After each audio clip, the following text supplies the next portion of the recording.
Alrighty. So, when did you first join the community? Like, That's a good question, like to pinpoint it down. Let me actually look when my first run was. Give me just a second. hmm It definitely was an IL run I did. Phaedra HTA, I remember. Mm. 10th of July 2018. Okay. So So it was, mid-July. yeah, so it was basically like the year the game came out, but a little later than all the guys who played the original game. hmm Um, had you been paying attention to any speedrunning stuff or Shadow of the Colossus speedrunning stuff specifically before that? So basically how it was, I didn't ever like play the original game like many of the other people, hmm but like a good friend of mine who also ran the game a little bit, brand new, got me into the game and I gave it a playthrough uh, in 2018 as well, a couple months after release, I think.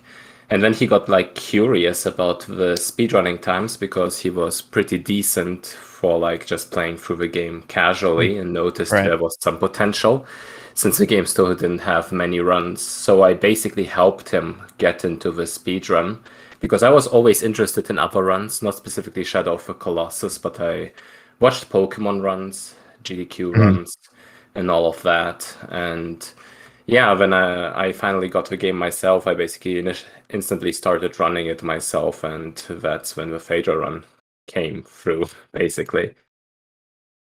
All right. Sounds like that sounds good. Um, so are you familiar with Plush? I mean, I'm sure I know that you know him, but like were you familiar with like who he was as a runner and that kind of stuff, like his mentality and all that kind of stuff from when he first started playing?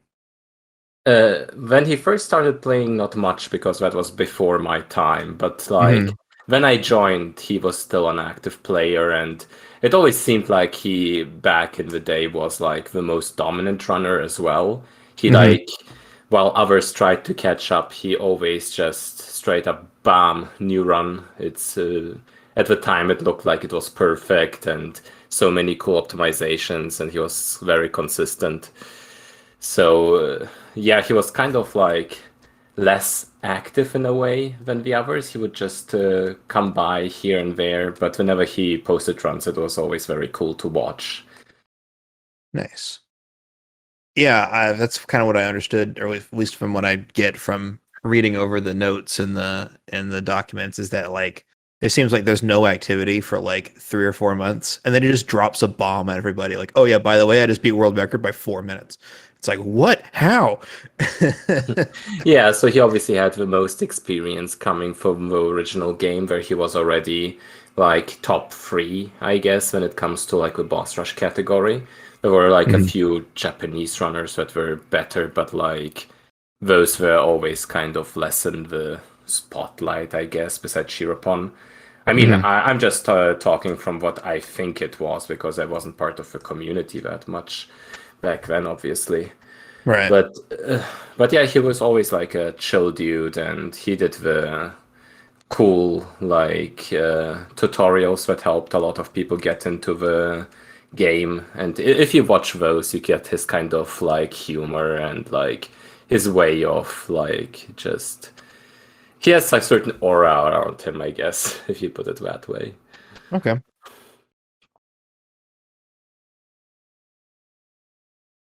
Can you describe that aura? Oh God. Like a very calm, relaxing kind of vibe. It doesn't feel like he takes the game too seriously, but at the same time, he has a lot of knowledge about it. And, well, the humor as well. Like, I would just recommend watching his, like, tutorial. It's difficult to describe without seeing it, I guess. Okay. Okay. But, like, he wasn't like the try-hard kind of guy from what I've got. It was basically like he was very good at the game while not really caring too much, I guess. Okay. Thank you. That's exactly what I wanted.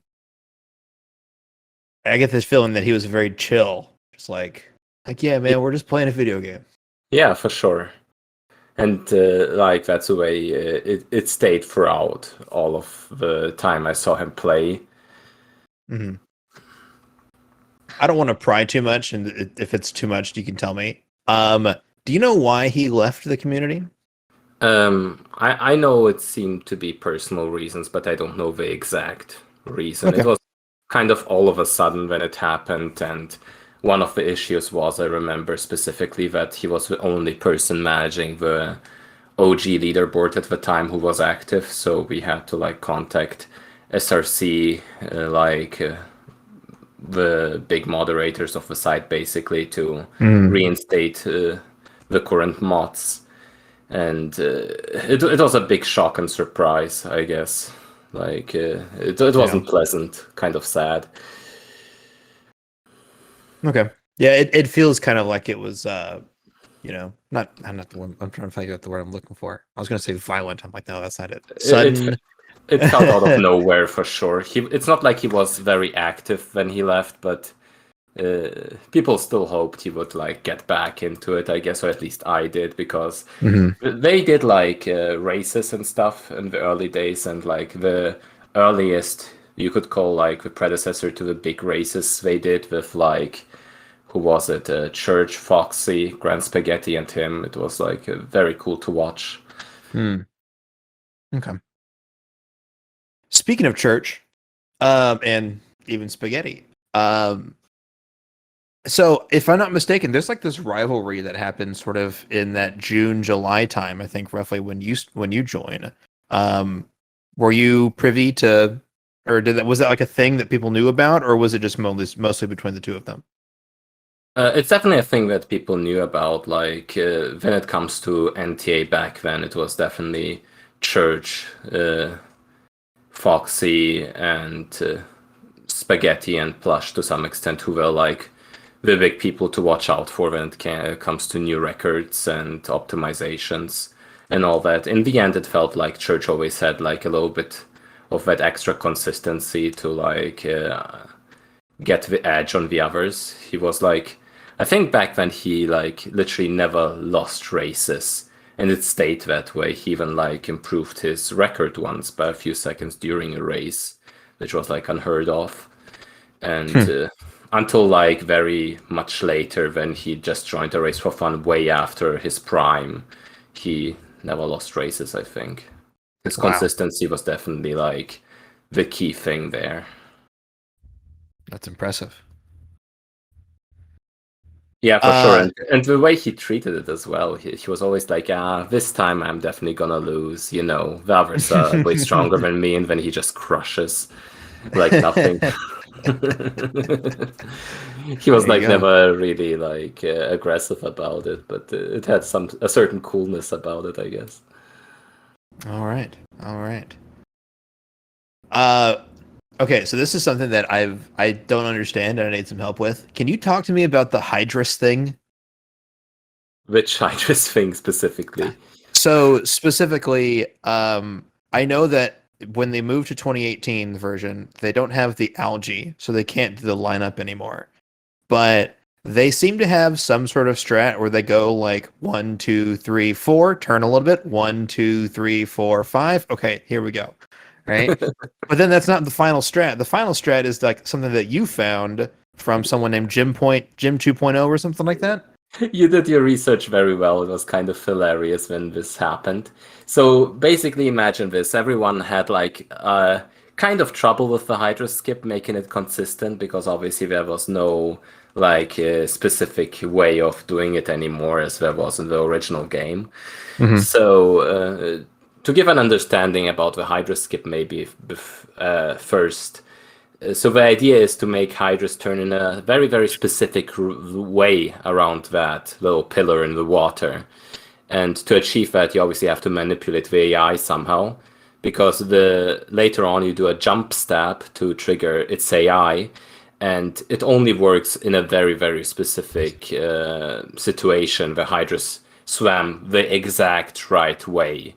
And getting that consistently is definitely a challenge until you obviously have a setup.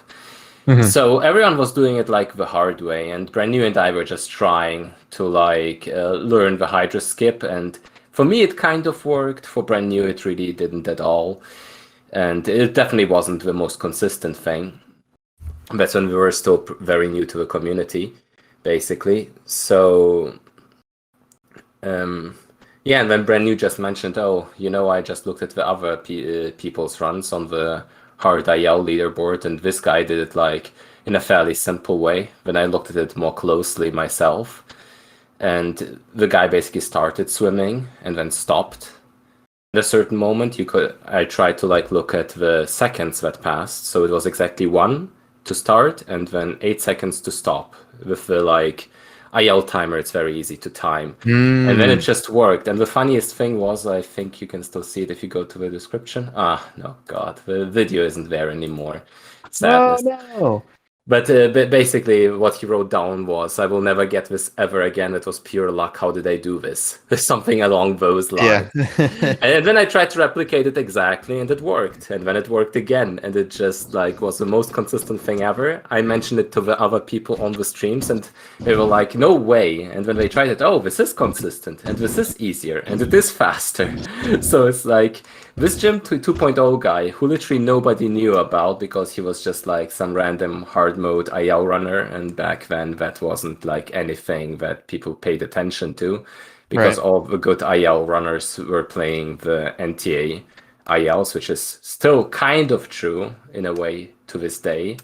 Like all the very, very crazy IL runners still only run NTA for some reason. And yeah, so basically that was kind of a pure accident by someone who didn't know what he was doing, and suddenly it became a strat that everyone started using. There we go. It's a good story. Real quick, you said you and someone else. You said Brand New, or what was it? Yeah, it's like a friend of mine who I actually know personally, so we actually met up and all that. We knew each other in uni. And we basically both started running the game. He didn't continue after a certain point, but we always had that little rivalry to beat each other's IL times on the hard leaderboard. And that continued for quite a while and actually made both of us better. There you go. All right. Thank you for explaining that. I never really understood what the 1-8 thing meant, and that explained it. Okay. Also, talk to me about the hand first Argus strat a little bit. Mm-hmm. So one big difference in the Argus fight that was like I wasn't there when the game launched, but obviously it was, I assume, a big shock. So in the fight, there is a certain point, like a weak point you can hit to make Argus drop a weapon, which reveals the sigil, which is the intended way of doing it. And the strat that everyone used in the original, obviously, was just to launch directly, then do the head sigil, then hit that weak spot to make Argus drop the weapon, and then fall in a certain way to manipulate the eye to be able to just get to the weak point without a weapon in it, which is fairly easy because, well, it's fully revealed. Mm-hmm. And well, there was a lot of trouble when people like tried to replicate it, because the game on the PS4 version was coded differently. So if you didn't trigger a certain intended cutscene, you couldn't make that weapon drop with that weak point hit. So it was impossible to actually make things easy. So even in the original game, people who ran the IL obviously knew about the thing that you could still grab onto, like the hand, because there's like a few pixels that you can grab on which allow you to just about stab the sigil anyway, because the weapon doesn't fully cover it. But that was like things that people only did in the IL when it was like getting crazy optimized, and nothing that people usually would do in full game runs. But then that became a problem, obviously. At first people were still launching up directly, killing the head, and then trying some way of dropping down to the hand, then trying to re-grab to somehow get into the hand, and it was the most annoying, inconsistent run killer thing ever, because there was not a consistent setup. Argus would walk forward and shake, and it was more or less luck dependent, way slower than what used to be the thing in the original game. Like, even if you look at the any percent leaderboard, Distortion, who held the record for quite a while because any percent wasn't a big focus at the time, and he was very good at the game still. Even he had a big time loss there because of that issue. And when people tried to figure out a way to do it better, I'm not quite sure what the timeline exactly here is, but Hammerclav, one of the IL runners, he found a way to just get onto the foot, jump directly into this hand, and then transition flawlessly towards the launch itself. And I think Church was the one to experiment with that, and eventually he found a strategy that worked consistently while doing that. So instead of doing it as quick as in VIL strat, he would just trigger that animation where he could get onto the knee, then jump there, either touching the bracelet first and then re-grabbing, or just grabbing it directly, which is what most people do now. If you time it correctly, it can be consistent. And after that, you can literally just drop down, reposition, and go for the launch. And it made the fight a lot easier, a lot more consistent in the end, once people practiced with strategy and got better at it. Especially in boss rush, since you can reset, it wouldn't be too much of a time loss if you failed it once or twice. And the benefit it gave with the added consistency, it was amazing and made this fight a lot less of a mess than it used to be. Perfect. When do you think people started really using that? Because it looks like in the notes it's found at some point, like, I'm trying to find the exact date, but it seems like it's found and then it's not really used and runs until like way later. I'm not sure about that. I think Church started implementing it fairly quickly. If I had to take a guess, it would probably be some run of Church Neo. I could look it up real quick, but I think he was probably the one who did it first, and then people started picking it up.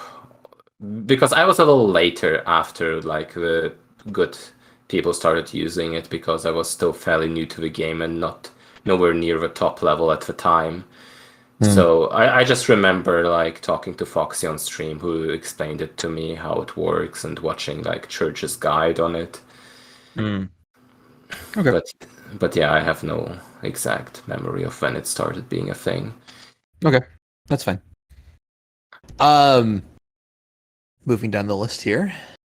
So there was a time in sort of mid to late 2018 when the community changed to in-game time. So how did that unfold?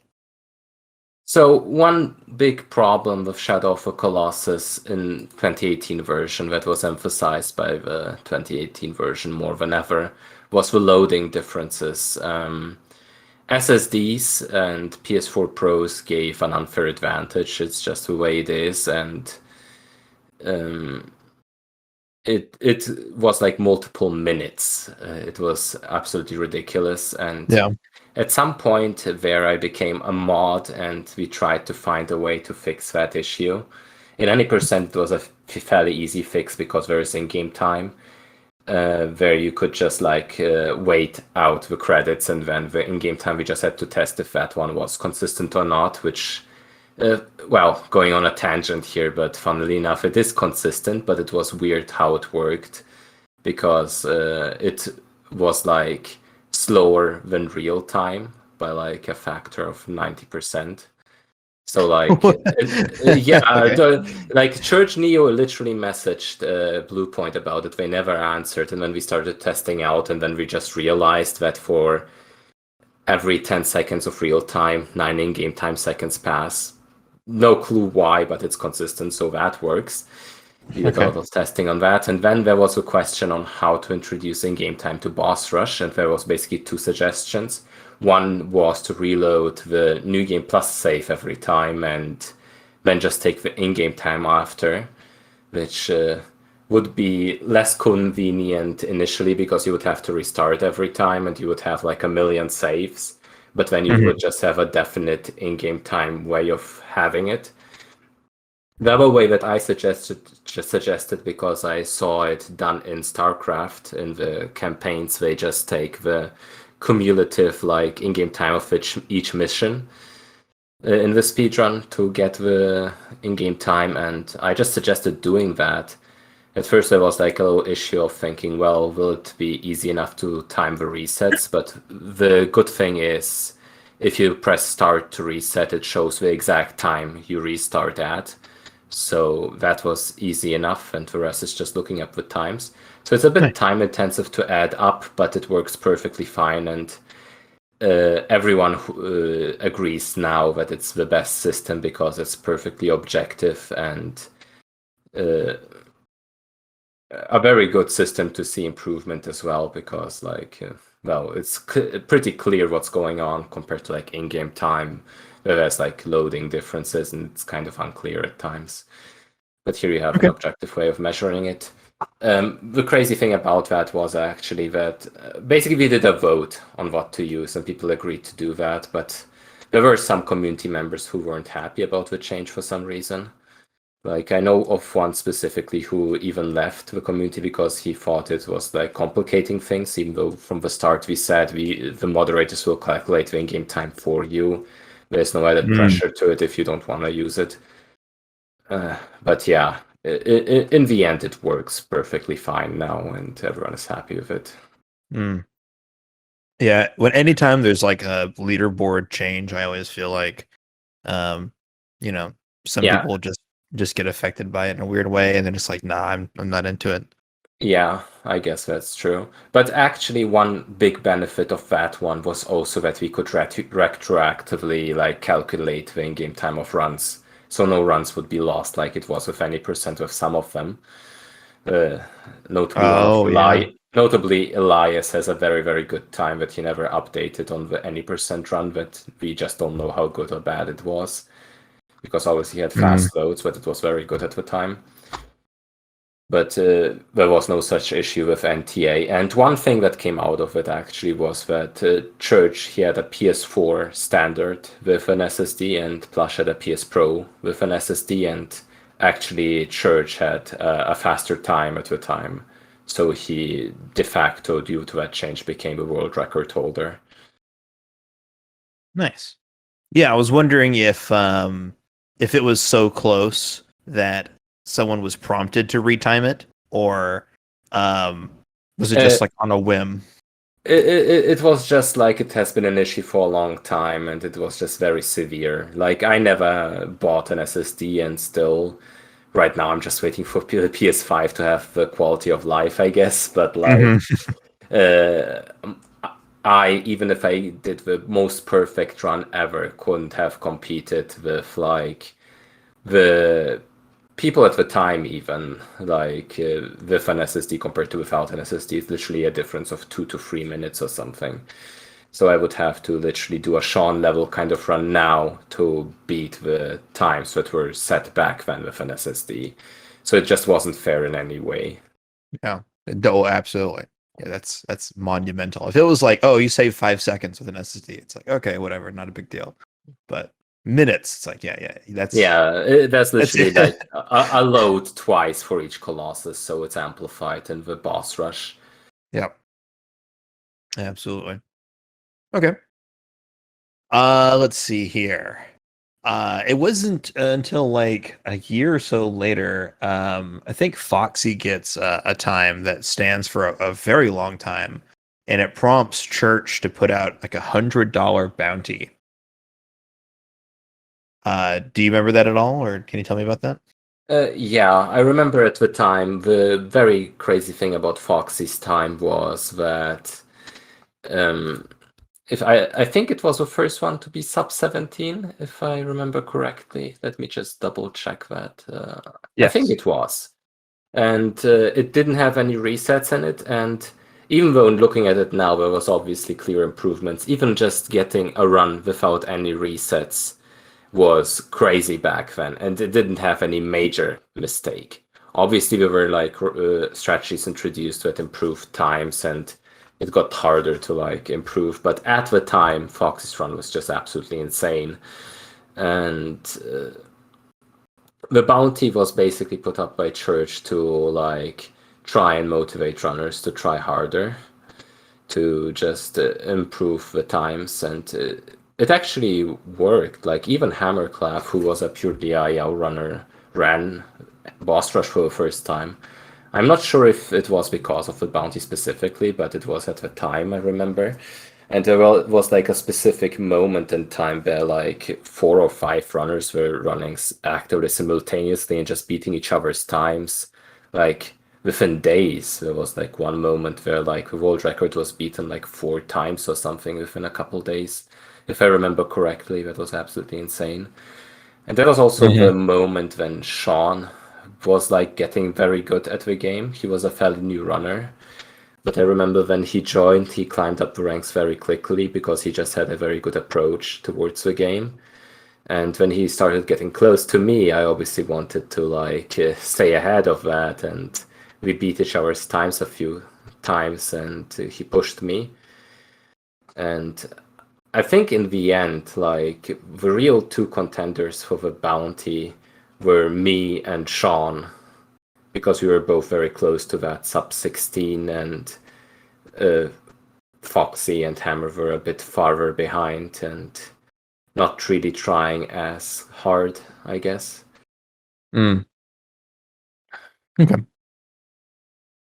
And what I remember, like basically Sean's like approach to the game won it in the end as well, because I had trouble with my mindset very badly. I still sometimes do, but back then it was just absolutely horrible.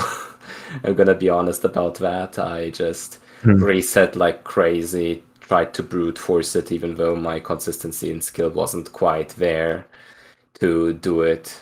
Well, it was there to do it, don't get me wrong, but like the added pressure I put on myself and like the lack of consistency was bound to make me fail runs. That's also where some of the runs originated that led to the getting TikTak meme. And one run specifically that is still my PB because I really haven't been trying as hard for NTA after that for quite a while. That was the one where I had perfect sub 16 pace, and everything failed at Malice because I was nervous as hell and I missed like 5 or 6 arrow shots. Oh man. And even though I tried harder after that, I was just burned out in a way. And Sean, just with his calm but like good approach of not resetting runs, of getting that consistency of getting better at the game rather than trying to get the run, made him overtake me fairly easily in the end. There we go. You mentioned Sean has like a play style or a mentality that really puts him apart from everybody else. Talk to me about that. So I actually learned a lot from that in the end, but like at the time I wasn't there yet with like understanding what exactly he did. So basically, Sean does a lot of no reset runs. He just straight up doesn't care if he gets a score or not, but just is there for the improvement. So each streams he would do like 2 or 3 completed NTA runs, no matter how they went. And when he like noticed there was like an improvement to be made, he was always the first to latch onto it. More or less, he was the one to introduce a Phaedra launch, which at the time nobody thought was even remotely like viable for full game runs. But this is a debated topic, but I'm just gonna say it seems like the Phaedra launch can be done more consistently on 60 FPS, which is like a thing exclusive to PS4 Pros and PS5s now. Might be not quite the case. Obviously, he had an edge of knowledge and practice as well, because I've been trying to do it, but I still can't get to that consistency he has on that Colossus. But that gave him like an edge of 15 seconds. Same thing about the ump jump. I was the first one to include the ump jump in my runs, but he took it up fairly quickly and improved consistency and just became flawless at it. Same thing about Malice with the early arrow and like with Pitless. He has like a very natural way of learning those strats, practicing those strats, and then implementing them into no pressure, no reset runs. And in the end, obviously, if you do like, well, now obviously, if you do hundreds of no reset runs, well, you get the idea of like the pressure you would have on a full game run. You get used to the fact that sometimes it's important to be more consistent rather than doing the flashy stuff. And how consistency in the end prevails by a lot. And that's what he demonstrated beautifully, because his range just continued to dominate over the next, like, once he beat sub 16, everyone was like, wow, it can't get better. And then he just kept improving the time like it was nothing, because nobody could even imagine a consistency like that. I remember there was like a Discord call that people were joking about, oh, if you could just get all the decent times in a row, you could get like sub 15. Wouldn't that be crazy? And everyone's like, haha, yeah, that would be crazy. And then Sean just did it. Yeah, he just became crazy consistent at the game, had a positive approach to it, and just kept going. There you go. I want to circle back a little bit. There was that time after the bounty where you and I think Foxy and Sean were kind of going back and forth a lot. But you took the record for yourself one day. What was that like? It was kind of silly, because I remember just watching, I'm not sure if it was Foxy's stream or Sean's stream, and I was like, hey, I could do a few runs while they're doing that, and I was even typing in chat with, whoa, my pace is very good. They were like, focus on the game, what are you doing? Like, it was an offline attempt without even splits or anything. I was using the internal PS4 like recording for it, and things just more or less lined up for me at the time with that run. But looking back at it, it had pretty obvious flaws with consistency. But at the time, it was a very, very solid run for me personally. And then it took the record by a few seconds, but Sean strike back right the next day. Yeah. So I was, funnily enough, the last person to hold the record before Sean just started dominating. And I only held it for a day ever. So that's my legacy, I guess. Failing runs and holding the record for a day. It's not the only time that happened in other categories. I also held the record for a day at some point. So yeah, Sean liked it. That's the TikTak. Yeah, like failing runs at the very end at Malice, tilting yourself into insanity, and getting beat by Sean right after getting a cool time the next day. Yeah, that's my legacy. Oh, poor TikTak. All right. So it's kind of wrapping up here. I got most of the questions that I really wanted to ask out of the way. What do you know about the old school runs, like the BGR players and the PS2 and PS3 ILs? Like, do you know anything about that, or do you know who would know a lot about that? I mean, I did some I didn't do any research on it, honestly. I just added some runs that were compiled by a few players. I know Church did some research on it, and Hammerclef might know something about it because he knew surprisingly a lot of things about the original game. Mm-hmm. And other than that, probably OG players, so people who are there, but I can't really help you with that too much. Okay, that's fine. Yeah, that's one of the problems with this history is that there's like 13 years where there's really not a lot of information that survived. You know what I mean? From 2005 to 2013, it's like what do we even talk about? Yeah, it's kind of crazy because one of the part of it is that it's in the Japanese scene, so it probably would be good to ask Japanese players, because there's no way for us to have all the resources for that. And Right. other than that, like besides a few unlisted videos here and there from old records, um, yeah, honestly, it's difficult to research until like the time where the GDQ runs started happening. Hmm. Uh, Even though there was a lot of development, like most of the strategies that we use today were discovered like right back then, and it's crazy that people ran the PS2 version because it's like honestly, when I tried to run the OG the first time, it felt like it's like you're playing while drunk, but you're perfectly aware of what you're doing because Wander is just like stumbling around even more, and all the things you know are correct about the game just don't work in the OG. It's very similar, so but there's like this effect on it where you feel like you're playing the same game, but then you just do everything incorrectly. So because there's like 15 FPS going on, or in the PS3 version where it's shaking and but Yeah. it's very, very, very impressive that people were able to play that and set impressive records even for today's standards when it comes to those times. Since a lot of it was IELs, it would probably be a good idea to just contact old IEL players if there's a way to do it. I know you contacted Shirapon, which is a good step, Hmm. uh, because he was there from the start, as it looks like. Yeah, absolutely. Yeah, I do find it really interesting. Like, luckily, we have those videos from 2006, right? Which Hmm. is like, okay, this is literally the year after it came out. This is within 12 months of the game releasing, and we have strategies that are really impressive that are essentially the exact same that we do today, minus, a couple of major differences. Like Hydrus is probably the most different, I think.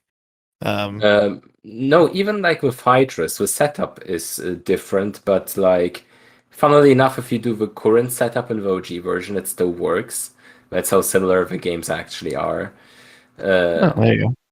I think the biggest one, the biggest differences is Zenobia actually, because the strats that are currently used you weren't able to do those in the original version just because of the way the game worked.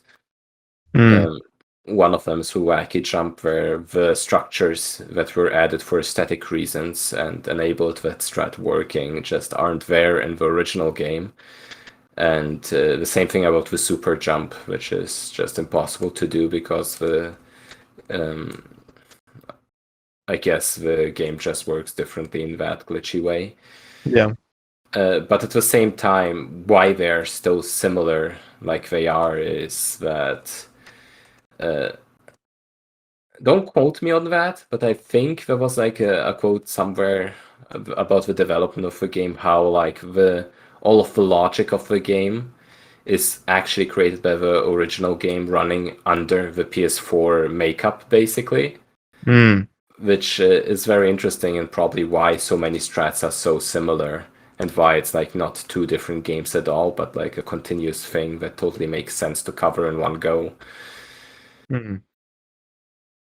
Yeah, I mean, this we're kind of getting off the beaten path here, and the interview's pretty much over. But a part of me is thinking that, like, if it ain't broke, don't fix it, right? Just copy and paste like the brains of the AI and stuff, and just put that in, and then it's like, all right, cool. What do we need to update? Okay, physics are a little different, graphics are a little different.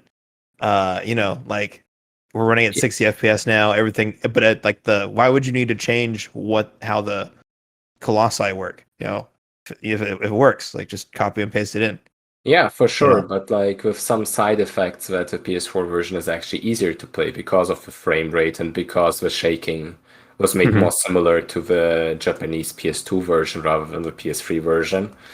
And some strats were just straight up faster because you had that added like comfortable way of playing it. Hmm. Like the ump jump you can do in the original version, but it's very hard to make it faster. Like while on the PS4 version, it's very easy. Same thing with like hand first Argus. You literally couldn't do it in Vaio unless you skipped at the first frame of the cutscene. You switched weapons and ran directly to trigger Vava animation. So there were like differences like that made the PS4 version a lot easier. Interesting. What Colossi is the jump? Is that Bossaron? No, the ump jump is on Quadratus, the second one. Got it. It was found by Aiden, and he was very proud of it and said, "Hey, this could be a consistent like 53-second quad, which was like 2 seconds improvement." And then Marcelo, the Brazilian IL runner, who was pretty much the best player at the time, just straight up found a way to make it a world record strategy by getting the first arrow in a lot earlier. And he was like, "Wow, I tried to optimize this run for like so long, and then this guy just comes along and gets a world record with it."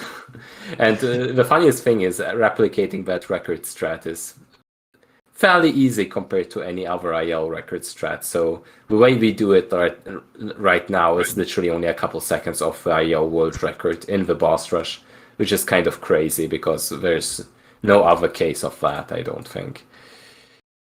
That is crazy. Close. All right. Like I said, I think that's all the questions I have for you. So thank you so much for chatting with me. Thank you so much for having me. Of course. Last thing before we call this off, right? Is there anything that I didn't ask you that you're like, oh my god, we have to talk about XYZ? I think we have to talk about Zenobia. Because I think I played a pretty big role in the development of the strategies and how it was like implemented eventually. Okay. So talk to me about it. So the difference with Zenobia compared to original version is that you can actually do a super jump. That works because of like glitchy textures at the base of the pillars that didn't work the same in the original version. And that strategy was found by Hammerclaff. And he was like, "Oh, that's interesting, but it's probably not viable to make it even like a record strat or anything, because it seemed to be very inconsistent." And when Brand New and I came into the game, while still fairly new, we felt like the strat that everyone was using, the Kaze jump, just felt way less consistent or like not as comfortable. So because we were new to the game, we had like a different outlook on it, I guess, because we haven't practiced any of it. So when we just tried to jump into the pillar and mash like crazy to hit that frame window, and when we started getting better and better at it, eventually Brand New just got it first try off of it. It was very cool to watch. Then I improved a little bit on that technique and made it even more instant, which is still the strat we use today. I even made it even like when Plush was making his tutorial, he asked me specifically to cover that part, because many people had trouble with the strategy, while I was the best at it and arguably probably still am. And that one saved a lot of time, but it had that added problem with consistency. Church was one of the players who didn't like the strat at all because he wasn't as great at it. And during the GDQ run, I kind of hoped that he would use it because it was already a thing back then, but he didn't. But like eventually people started picking it up as well, with Sean obviously using it directly. Foxy picked it up fairly well. And so that's the super jump. And then the second thing, which was kind of hilarious, was the Wacky Jump. So Wacky Wolf AO, she was like a runner of the game at the time. And I were watching one of my friends play the game casually, and when he got to Zenobia, and he was like, "Oh, I assume you like speedrunners just jump directly to a plateau, isn't that right?" And I'm like, "No, that's actually not really possible, so we just run around it and go up the little pillar there."